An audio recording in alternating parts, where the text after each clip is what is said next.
एक तो हमने वर्गीकरण मोनोकोट डाइकोट का पढ़ लिया था, एक एपीजियल और हाइपोजियल का पढ़ लिया। अब जो हमारा नेक्स्ट है वो है भंडारण क्षमता के आधार पर बीज का वर्गीकरण, classification based on the storage of seed. यानी क्लासिफिकेशन जो है वो किसके आधार पे है? स्टोरेज के आधार पे है, बीज की भंडारण क्षमता कितनी है उसके आधार पे है। अब इसमें एक ऑर्थोडॉक्स सीड होता है, ऑर्थोडॉक्स को बोलेंगे आप रूढ़िवादी।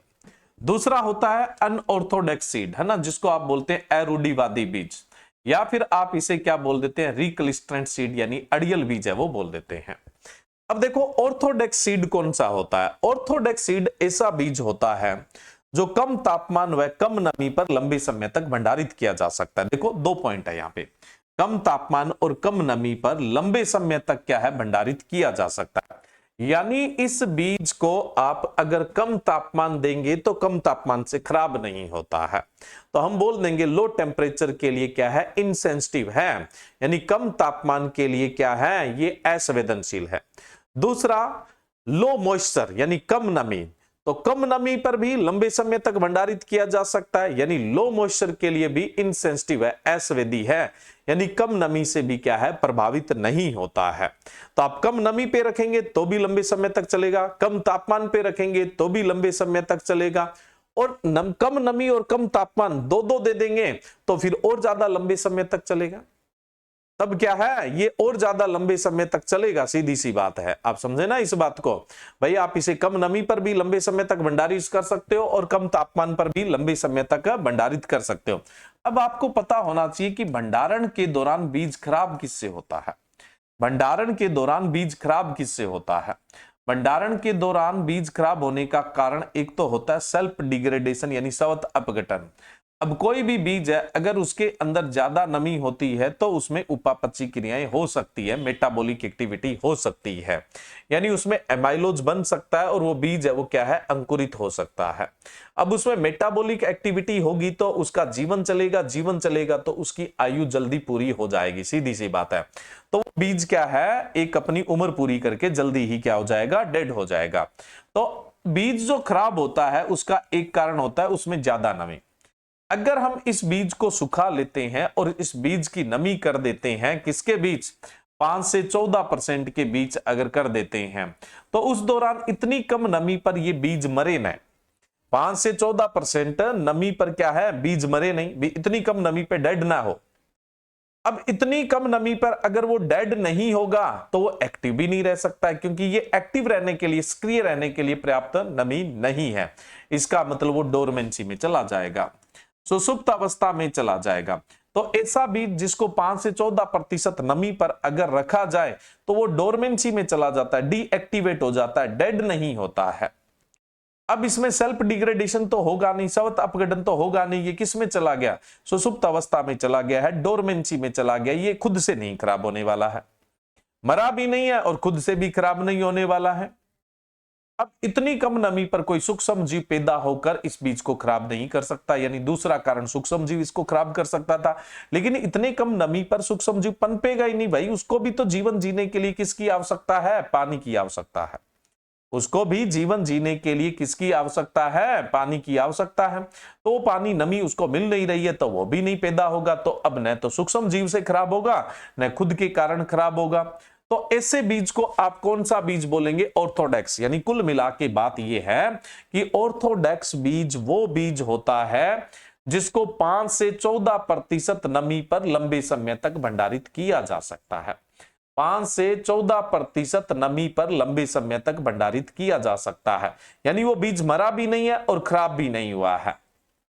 अब देखो, अगर 14% से ज्यादा नमी होती है तो बीज खराब हो जाएगा, और 5% से अगर कम नमी होती है तो अब बीज क्या है? मर जाएगा। 5% से कम नमी नहीं छोड़नी है।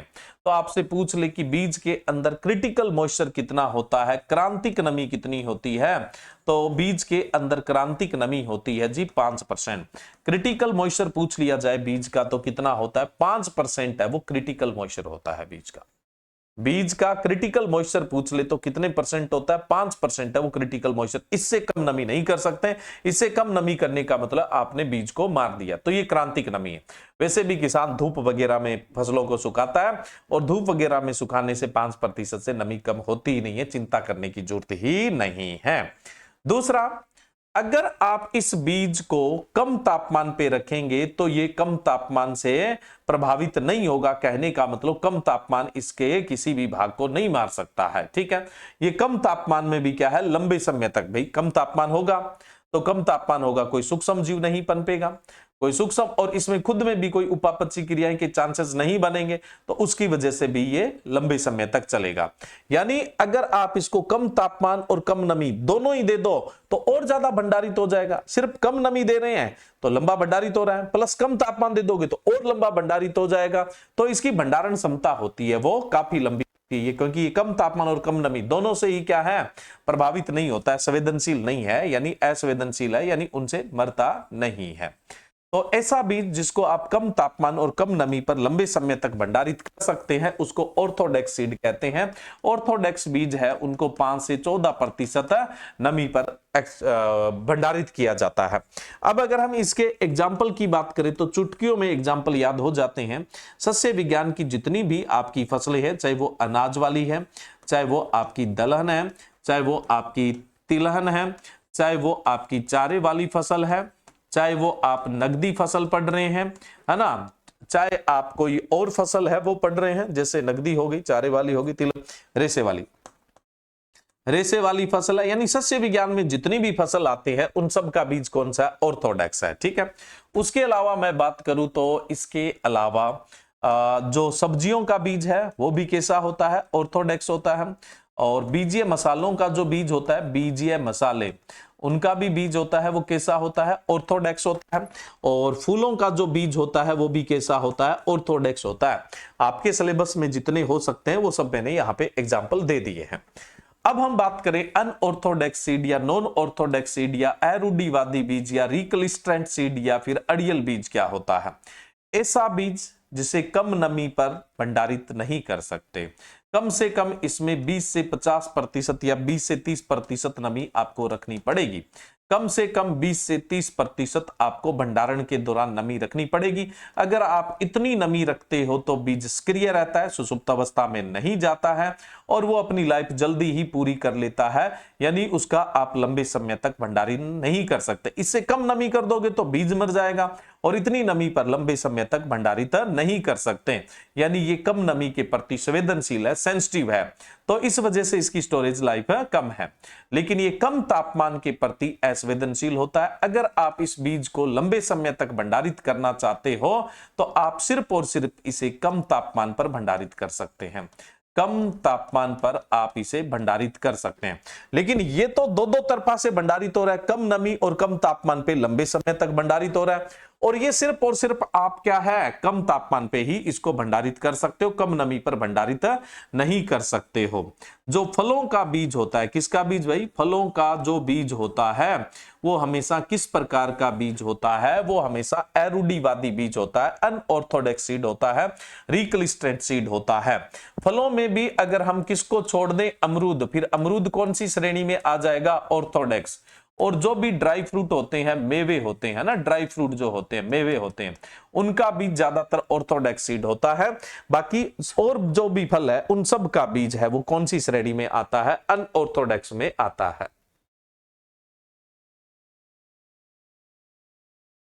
ठीक है, क्लियर है स्टूडेंट यहां पे। अब देखो यहां पे एक चीज पे आपको विशेष ध्यान देने की आवश्यकता है। आप अपने घरों के अंदर किसी बीज को कम नमी पे भंडारित करना हो और कम तापमान पे भंडारित करना हो तो आप कौन से बीज को भंडारित कर सकते हो भाई। अगर आपको कम तापमान पे भंडारित करना है, अगर आपको क्या करना है कम तापमान में, तो उसके लिए आपको क्या करना पड़ेगा, तामझाम सेट करना पड़ेगा। 2-4 दिन इलेक्ट्रिसिटी चली गई तो भाई, कोई तेज आंधी तूफान आ गया तो किसान कम तापमान पर बीजों को लंबे समय तक भंडारित नहीं कर सकता। ये तो सीड बैंक वाले कर सकते हैं, जो बीज बैंक बने होते हैं ना, सिर्फ वही ये काम कर सकते हैं। तो कम तापमान पे भंडारित करने की कॉस्ट क्या पड़ती है, ज्यादा पड़ती है भाई। कम तापमान पे भंडारित करने की जो कॉस्ट है वो क्या पड़ती है, हमेशा ज्यादा पड़ती है। समझे या नहीं समझे भाई, कम तापमान पे भंडारित करने की कॉस्ट हमेशा ही क्या पड़ेगी, ज्यादा। तो ये किसान नहीं कर सकता है इनको, इसीलिए आप देखते हैं फलों का बीज होता है वो ज्यादा चलता ही नहीं। किसान थोड़ी बड़े बड़े रेफ्रिजरेटर लगा देगा, उसके लिए इन्वर्टर लगा देगा कि अगर लाइट चली गई तो 5-5 दिन तक क्या है, लाइट का जो स्टोरेज है वो, ऐसा किसान थोड़ी कर सकता है भाई। इतना पैसा किसान के पास कहां से आएगा। तो ये जो स्टोर करना है ना, ये मुश्किल होता है, और इसका स्टोरेज जो होता है वो जनरली क्या पड़ता है, महंगा पड़ता है। इसका जो स्टोरेज है वो हमेशा ही क्या पड़ेगा, महंगा पड़ेगा। इसका स्टोरेज है वो हमेशा ही महंगा पड़ेगा, तो इसको किसान लंबे समय तक है वो स्टोर नहीं कर सकता है। यही सबसे इंपॉर्टेंट चीज होती है। तो आप देखते हैं घरों में अपने कट्टे भर के अनाज रख देते हैं, दलहन रख देते हैं, तिलहन रख देते हैं, तो ये लंबे समय तक चलता रहता है। क्यों? क्योंकि वो कम नमी पर भंडारित किया गया है। तो कम नमी पर भंडारित करना सस्ता पड़ता है, कम तापमान पर भंडारित करना क्या पड़ता है, महंगा पड़ता है। अब इसको सिर्फ और सिर्फ आप कम तापमान पे भंडारित कर सकते हो, कम नमी पर भंडारित है वो नहीं कर सकते।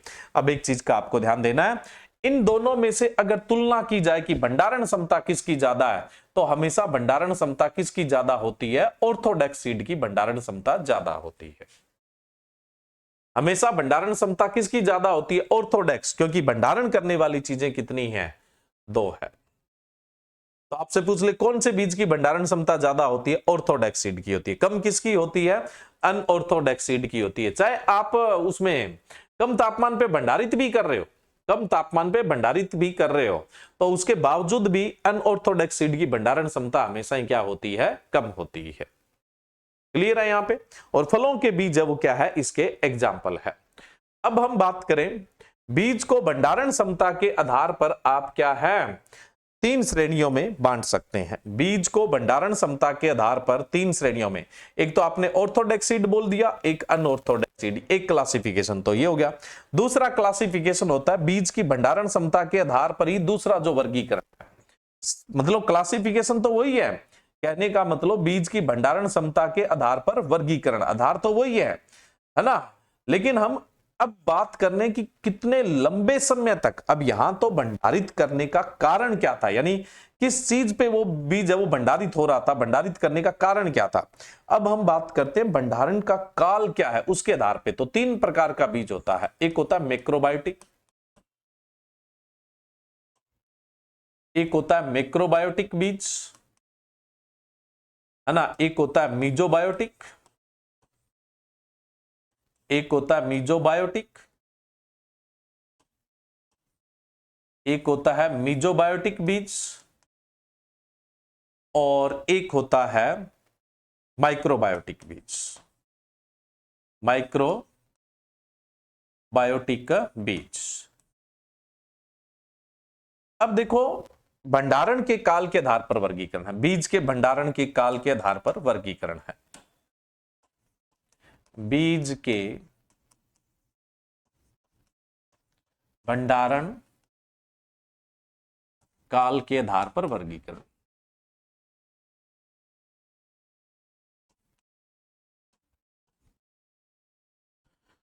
देखो आपको सीधा सा ध्यान रखना, मीजोबायोटिक वो बीज होता है जिसको आप 3 से, मीजोबायोटिक बीज वो होता है जिसको आप क्या है 3 से 15 साल तक भंडारित कर सकते हैं। इतने टाइम तक आप भंडारित कर सकते हैं, 3 से 15 साल तक जो भंडारित कर सकते हैं वो कौन सा बीज होता है, मीजोबायोटिक होता है। अब इसका मतलब मैक्रोबायोटिक, मैक्रो का मतलब होता है बड़ा, माइक्रो का मतलब होता है सूक्ष्म, इसका मतलब होता है सूक्ष्म। मैक्रो का मतलब क्या होता है, वृहद होता है। मीजो का मतलब क्या होता है, मध्यम। आपको एक ही आंकड़ा याद रखना है, कौन सा, सिर्फ मध्यम वाला। जिस बीज को आप 3 से 15 साल तक भंडारित कर सकते हैं, जिस बीज को आप 3 से 15 साल तक भंडारित कर सकते हैं वो होता है मीजोबायोटिक। अब इसका मतलब क्या हुआ, जिसको आप 3 साल से कम भंडारित कर सकते हैं, सॉरी मैक्रो ऊपर लिखा, मैक्रो लिखा हुआ, माइक्रो के लिए लिखना है। जिस बीज को आप 3 साल से कम पर भंडारित कर सकते हैं, कितने, 3 साल से कम अवधि तक भंडारित कर सकते हो, माइक्रोबायोटिक है। 15 साल से जिसको ज्यादा समय तक भंडारित कर सकते हैं, 15 साल से, ज्यादातर 100 साल का टाइम होता है, लेकिन आप सीधा 15 साल भी लिख दोगे तो भी चलेगा, या 15 से 100 साल याद रख लोगे तो भी चलेगा। तो अगर आप कौन सा याद रखें, मध्य यानी मीजोबायोटिक बीज की भंडारण क्षमता, तो मीजोबायोटिक बीज की भंडारण क्षमता होती है 3 से 15 साल। अगर इससे कम भंडारण क्षमता होती है तो माइक्रोबायोटिक बीज है, और इससे ज्यादा भंडारण क्षमता होती है तो मैक्रोबायोटिक बीज है, वो कहलाता है। तो बीज के भंडारण काल के आधार पर वर्गीकरण है। पहला तो हमने भंडारण क्षमता के आधार पर वर्गीकरण की बात की थी। अब ये क्षमता आती किसके कारण है, उसका प्रिंसिपल्स आपको यहां पे बताया गया था। अब इस बात को और इस बात को दोनों को कर दिया जाए कंबाइन, इस बात को और इस बात को दोनों को कर दिया जाए कंबाइन। तो अब हम लिखते हैं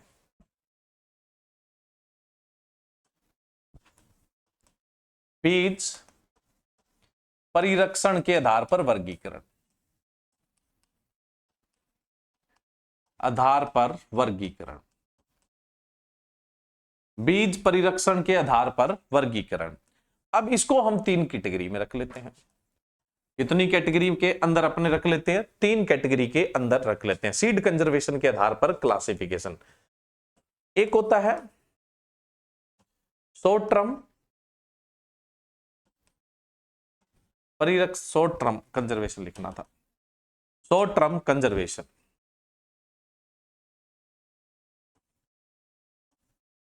यानी अल्प अवधि संरक्षण। देखो अल्प अवधि संरक्षण होता है ना, इसका दूसरा नाम होता है आपका वर्किंग कलेक्शन। आप इसे वर्किंग कलेक्शन भी बोलते हैं, यानी क्रियात्मक एकत्रीकरण भी बोलते हैं, क्रियात्मक एकत्रीकरण बोलते हैं, क्रियात्मक एकत्रीकरण भी बोलते हैं। शॉर्ट टर्म कंजर्वेशन, अल्प अवधि बीज का संरक्षण क्या होता है, जिसमें 3 से 5 साल तक आप संरक्षण करते हैं। कितने साल तक करते हैं, 3 से 5 साल तक आप क्या करते हैं, संरक्षण करते हैं। और 3 से 5 साल तक के संरक्षण के लिए आप क्या करते हैं, 10 से 15 डिग्री सेल्सियस टेम्परेचर रखते हैं। और जो नमी होती है, नमी ये तो तापमान हो गया, और नमी डिग्री सेल्सियस लगा हुआ है, समझ जाएंगे तापमान की बात कर रहे हैं। नमी का प्रतिशत है वो कितना रखा जाता है, 10% है वो नमी का प्रतिशत रखा जाता है। यदि हम 10 से 15 डिग्री सेल्सियस तापमान तथा 10% नमी पर बीजों को रखते हैं तो उनका संरक्षण 3 से 5 साल हो जाता है। उसको वर्किंग कलेक्शन या शॉर्ट टर्म कंजर्वेशन कहते हैं। अब नमी 10% है तो ये बात सिर्फ और सिर्फ ऑर्थोडॉक्स सीड के लिए लागू होती है, क्योंकि रिकलिस्ट्रेंट अडियल सीड में तो नमी 20% से आप कम कर ही नहीं सकते हैं। ठीक है, नेक्स्ट अगला जो है वो है medium term, medium term conservation, यानी मध्यम अवधि संरक्षण, मध्यम अवधि संरक्षण। अब मध्यम अवधि संरक्षण को और क्या बोल सकते हैं आप, एक्टिव कलेक्शन, सक्रिय संग्रहण, एक्टिव कलेक्शन बोल सकते हैं, यानी सक्रिय संग्रहण बोल सकते हैं, सक्रिय संग्रहण। अब देखो अगर हम तापमान की बात करें, भाई तापमान को नीचे ले जाना खर्चा क्या होता है, बहुत ज्यादा होता है। तो तापमान को अभी बहुत ज्यादा नीचे नहीं ले जा रहे हैं, तापमान 15 डिग्री सेल्सियस। और नमी की बात करें, नमी नीचे ले जाए भाई, नमी 5% कर देते हैं, 5 से तो कम कर ही नहीं सकते। यदि नमी 5%, तापमान 15 डिग्री सेल्सियस रखा जाए तो ये बीज कितने समय के लिए क्या है, सुरक्षित किया जा सकता है, 10 से 15 साल के लिए। कितने साल के लिए, 10 से 15 साल के लिए किया जा सकता है। तो ऐसा बीज जिसका संग्रहण आप या संरक्षण है वो 10 से 15 साल कर सकते हैं, वो मध्यम अवधि संरक्षण कहलाता है, मीडियम टर्म कंजर्वेशन कहलाता है, जिसको हम सक्रिय संग्रहण भी बोलते हैं, एक्टिव कलेक्शन है वो भी बोलते हैं। इसके लिए तापमान 15 डिग्री सेल्सियस रखते हैं और नमी कितनी रखते हैं, 5% है वो नमी रखते हैं। शॉर्ट टर्म वो मीडियम टर्म, शॉर्ट टर्म में 3 से 5 साल ही बीज को रखा जाता है, मीडियम टर्म में कितना रख सकते हैं अपने, 10 से 15 साल के लिए रख सकते हैं। अब बात आती है हमारी लॉन्ग टर्म की, इसकी बात आती है लॉन्ग टर्म की, लॉन्ग टर्म। अब लॉन्ग टर्म का मतलब है लंबी अवधि, लॉन्ग टर्म का मतलब क्या है? लंबी अवधि। लॉन्ग टर्म को आप बेस कलेक्शन भी बोलते हैं। क्या बोलते हैं? बेस कलेक्शन भी बोलते हैं। बेस कलेक्शन को आप आधार एकत्रीकरण भी बोलते हैं। क्या बोलते हैं? आधार एकत्रीकरण है वो भी बोल देते हैं। बेस कलेक्शन को आधार एकत्रीकरण भी बोलते हैं। इसके अंदर आप टेम्परेचर नीचे ले जाएंगे, -20 डिग्री सेल्सियस ले जाएंगे। टेम्परेचर कितना? -20 डिग्री सेल्सियस ले जाएंगे। और जो मॉइस्चर होता है, नमी होता है, वो कितना ले जाएंगे? 5% है वो ले जाएंगे। यानी ये तीनों ही ऑर्थोडॉक्स सीड की बात हो रही है ना। और इसमें जो संरक्षण है वो 50 साल या इससे भी ज्यादा कर सकते हैं। कितना? 50 साल या फिर इससे भी ज्यादा संरक्षण कर सकते हैं, तो उसको लॉन्ग टर्म यानी लंबी अवधि संरक्षण है वो कहा जाता है। लेकिन ये जो संरक्षण है ना, ये सीड बैंक के अंदर बात होती है। कहां पे बात होती है? सीड बैंक की बात होती है। किसान के घर पर बात नहीं होती है। बीज बैंक के अंदर बात होती है। जहां सीड को कंजर्व किया जाता है, बीज को सुरक्षित किया जाता है, वहां पर इस चीज का है वो बात किया जाता है हमेशा। तो ये भी आप ध्यान रख सकते हैं। लेकिन इससे क्वेश्चन पूछे जाने के चांसेस कम है। किसकी तुलना से? इसकी तुलना से, है ना। इससे पूछे जा सकते हैं। या फिर मैंने ऑर्थोडॉक्स और अनऑर्थोडॉक्स सीड बताया, ये तो बहुत इंपॉर्टेंट है, इसमें तो कोई दो राय नहीं है। ऑर्थोडॉक्स सीड और नॉन ऑर्थोडॉक्स सीड बताया, ये तो बहुत इंपॉर्टेंट है, इसमें तो कोई दो राय नहीं है। ठीक है, ये तो आपको अच्छे से देखना ही देखना है। यहां तक कोई बात नहीं समझ में आई है तो आप लोग पूछ सकते हैं। यहां तक कोई भी बात नहीं समझ में आई है तो आप लोग पूछ सकते हैं। सब कुछ समझ में आ गया? चलिए ठीक है। अब देखो, ये जो कलेक्शन है ना, यहाँ पे कंजर्वेशन है, ये सिर्फ ऑर्थोडॉक्स सीड के लिए बात हुई है। इसके लिए बात हुई है, ऑर्थोडॉक्स सीड है ना, उसके लिए बात हुई है। ठीक है, ये जो है। चलिए अब अपने बात करते हैं, बीज का होता है थंब रूल। बीज का थंब रूल। बीज का थंब रूल है वो किसने दिया था? बीज का थंब रूल है वो किसने दिया था? हरिंगटन ने दिया था। किसने दिया था? हरिंगटन ने दिया था। बीज का थंब रूल जो है,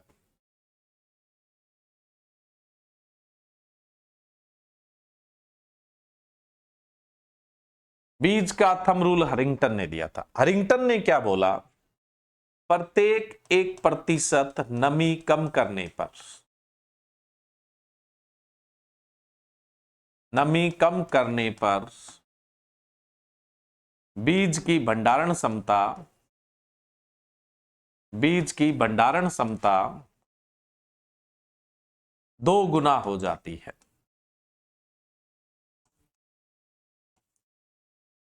2 गुना हो जाती है। इसका मतलब क्या हुआ? मान लो किसी बीज की भंडारण क्षमता 14% नमी पर 6 माह थी। अगर आप उसकी नमी 13% कर दोगे ना, तो 12 माह भंडारण क्षमता हो जाएगी। अगर उसकी नमी आप 12% कर दोगे तो उसकी भंडारण क्षमता 24 माह हो जाएगी। 11% कर दोगे तो 48 माह हो जाएगी। यानी प्रत्येक 1% नमी कम करने पर क्या है? भंडारण क्षमता दुगनी हो जाती है। थंब रूल की पहली बात तो ये बोली गई थी। थंब रूल की पहली बात तो ये बोली गई थी। ठीक है, थंब रूल की दूसरी बात क्या बोली गई थी? प्रत्येक 5 डिग्री सेल्सियस तापमान कम करने पर, प्रत्येक 5 डिग्री सेल्सियस तापमान कम करने पर भंडारण क्षमता दुगनी हो जाती है। पहले नमी के लिए बोला, फिर तापमान के लिए। मान लो कोई बीज है जिसका 30 डिग्री सेल्सियस तापमान पे भंडारण क्षमता 4 माह है। अगर उसका भंडारण का तापमान 25 डिग्री सेल्सियस कर दें तो भंडारण क्षमता 8 माह हो जाएगी। 5 कम करते डबल हो गई।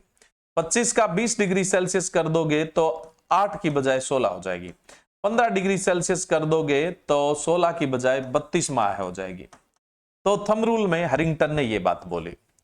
अब देखो, इन दो बात के आधार पर अपने बात करें तो अनऑर्थोडॉक्स को तो सिर्फ और सिर्फ किसका फायदा मिलता है? तापमान का। लेकिन इसको तापमान का भी फायदा मिलता है और नमी का भी फायदा मिलता है, इसलिए ऑर्थोडॉक्स सीड की भंडारण क्षमता लंबी होती है और अनऑर्थोडॉक्स सीड होता है उसकी भंडारण क्षमता कैसी होती है, छोटी होती है। ठीक है, क्लियर है स्टूडेंट। इसी के साथ सीड टॉपिक आपका कंप्लीट हो गया है। अब इससे ही जुड़ते हुए दो टॉपिक छोटे छोटे हैं जिनको अपने डिस्कस कर लेते हैं नेक्स्ट क्लास में। एक है सीड डोरमेंसी और दूसरा है सीड सॉविंग मेथड। एक तो है बीज की सुसुप्त अवस्था और दूसरा है बुआई की विधियां। एक क्लास में हो जाएगा, वो बहुत छोटे टॉपिक है, ज्यादा लग जाए तो 2 लग जाएगी बस, है ना। तो सीड टॉपिक है, सीड में अपने कुछ नहीं छोड़ा है। सबसे पहले हमने सीड कैसे डेवलप होता है उसकी बात की थी, सीड क्या होता है बात की थी, बेस्ट क्वालिटी सीड क्या होता है वो भी बताया था, टाइप ऑफ सीड है वो भी बताए थे, और सीड इंस्टीट्यूशंस है वो भी आपको बता दिए थे, है ना। बीज के जो भी नियम कायदे कानून और संस्थान है वो भी आपको बता दिए थे। उसके अलावा आपको रोगिंग भी बता दिया, अनुवांशिक शुद्धता कैसे नियंत्रित रखते हैं वो भी बता दिया। साथ साथ में एक एडिशनल टॉपिक पोलिनेशन परागण भी मैंने इसी के अंदर आपको करवा दिया था। पृथक्करण दूरी भी बता दिया और बीज के सभी प्रकार के वर्गीकरण जिसमें epigeal, hypogeal, Orthodox, non Orthodox, है ना, मोनोकोट, डाइकोट, ये सभी प्रकार के वर्गीकरण भी करवा दिए कि ही दूसरी जगह पे इनको आपको देखने की आवश्यकता नहीं पड़ने वाली है। अब कोई डाउट है तो बता दीजिए।